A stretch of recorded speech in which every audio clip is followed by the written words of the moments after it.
বাংলাদেশের নির্বাচনে সহিংসতা হতে পারে এমন আশঙ্কা যুক্তরাষ্ট্রে বসবাসরত প্রবাসী অনেক বাংলাদেশির মধ্যে। আর দুদিন বাদেই অর্থাৎ 12 ফেব্রুয়ারি বাংলাদেশে হতে যাচ্ছে ত্রয়োদশ জাতীয় সংসদ নির্বাচন। সেই ভোটের আমেজ ছড়িয়ে পড়েছে যুক্তরাষ্ট্রের নিউ ইয়র্ক সিটিতেও, এখানে প্রবাসীদের মধ্যে। এটি যুক্তরাষ্ট্রের নিউ ইয়র্ক সিটির বাঙালি অধ্যুষিত জ্যামাইকার হিলসাইড এলাকা। আমরা আজ সারাদিন এখানে থাকবো এবং জ্যাকসন হাইটেও বাঙালিদের বাঙালি অধ্যুষিত আরেকটি এলাকা। এই এলাকাগুলোতে ঘুরে জানবো প্রবাসীদের মধ্যে ভোট নিয়ে তাদের কি চিন্তা ভাবনা এবং তাদের ভোটের যে আমেজ সেগুলো জানার চেষ্টা করব।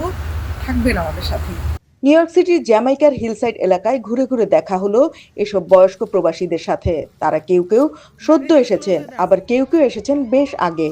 নিয়মিত দেশের খোঁজ খবর রাখেন, নির্বাচন নিয়েও ভাবনা তাদের। বিবির সাথে জড়েছিল, এখন আলাদা হয়েছে, হাতের পিছিয়ে হাতের পিছিয়ে আছে। ওই আবার বিএনপি তারেক রহমান হাতে গুলশানে আমাদের পাতি হলো হিনে আবার এর প্রতিদ্বন্দ্বী জমতের যেভাবে করতেছে, তারেক রহমানের হারাবার জন্য নির্বাচন করতেছে। সবাই চাই যে একটা সুষ্ঠু নির্বাচন হোক, যে কোনো সরকার আসুক, দেশটাকে সুন্দরভাবে পরিচালনা করুক, দেশের মানুষ সুখে থাকুক, শান্তি থাকুক, এটাই কামনা করি।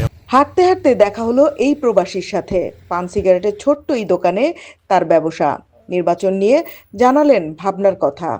বাংলাদেশে ভোট দিব না তো, ভোট দিয়ে কি করবো বলেন? নো ভোট নো ভোট, আমরা নৌকার লোক, বুঝছেন?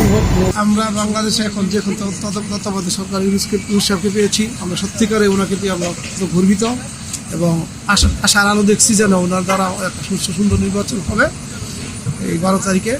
যদি 12 তারিখে নির্বাচন হয়, আমরা আশা করি জামাত ইসলাম পাস করবে, জামাত ইসলাম আমরা ভোট দেবো এবং আমরা জামাত ইসলামের পক্ষে আছি। জানি না বাকি কি হয়, যদি কোনো কারচুপি না হয়। দুই দলই তো এখন মারমুখী অবস্থা, কেউ কাউকে সাথ দিতে চাচ্ছে না। তার কারণে মনে হয় সুষ্ঠু নাও হতে পারে। টেনশন এইটাই যে নির্বাচনের রেজাল্ট এখন যদি নিরপেক্ষভাবে না করে সরকার, তাহলে তো আরো গন্ডগোল হবে। বাঙালি অধ্যুষিত আরেকটি এলাকা জ্যাকসন হাইটস। রেস্টুরেন্টে দেখা হলো প্রবাসে বেড়ে ওঠা তরুণীদের সাথে। দেশের চিন্তা ভাবায় তাদেরও। 5 আগস্ট পরবর্তী বাংলাদেশের অরাজক অবস্থা নিয়ে শঙ্কিত তারা।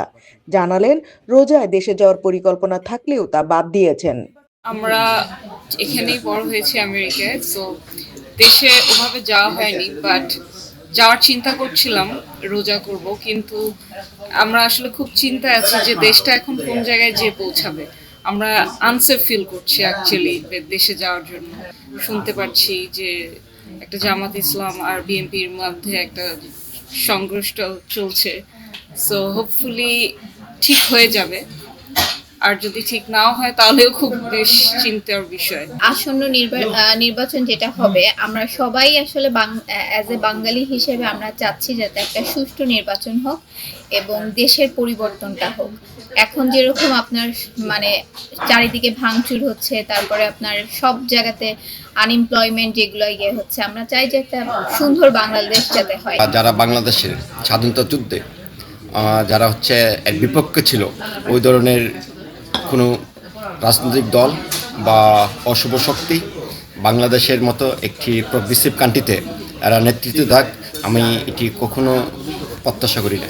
কিন্তু এখন দেখা যাচ্ছে এই বর্তমান যারা ইন্টারিম গভর্নমেন্ট আছে বা যে সকল স্টুডেন্টরা এই আন্দোলন করে শেখ হাসিনাকে এক্সাইল করেছিল, তারা হচ্ছে অধিকাংশই জামাত ইসলামের সাথে কোনো না কোনোভাবে সম্পৃক্ত।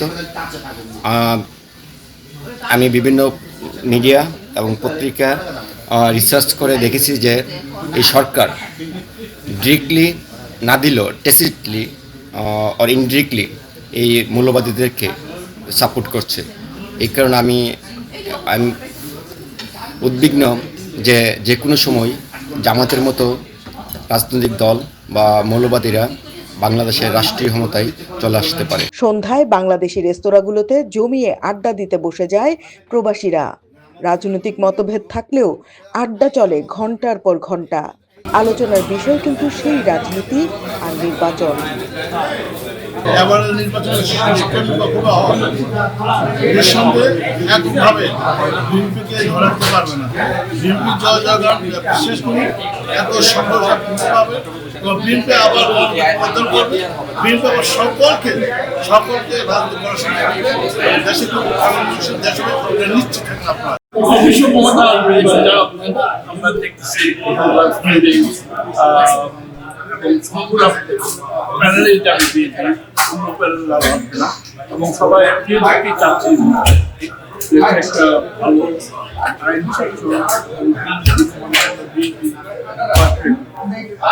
আওয়ামী লীগের সময়কার আমরা দেখেছিলাম যে প্রত্যেকটা দল নির্বাচনে অংশগ্রহণ করেছে, কে আসবে না আসবে সেই সুযোগটা দেওয়া হয়েছে। কিন্তু আপনারা নিজেদের মতন করে নিজেরা যদি নির্বাচন বয়কট করেন, আমাদের স্বাধীনতা ছিল। কিন্তু এই মুহূর্তে আমরা দেখতে পাচ্ছি যে বাঙালি জাতির 35 থেকে 40% একটা অংশকে আপনারা টোটালি বাদ দিয়ে নির্বাচন করতেছেন। এটা সত্যি দুঃখজনক বাঙালি জাতির ইতিহাসে।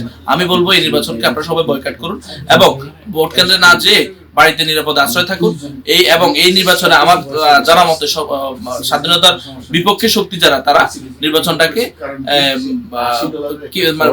দেশ ধ্বংসের দিকে নিয়ে যাওয়ার জন্য চেষ্টা করছে। দেশ ভালো চলুক এই ভাবনা সকল প্রবাসীর। আমরা যারা Awami no vote no vote. Shamima Dola, NY71 New York.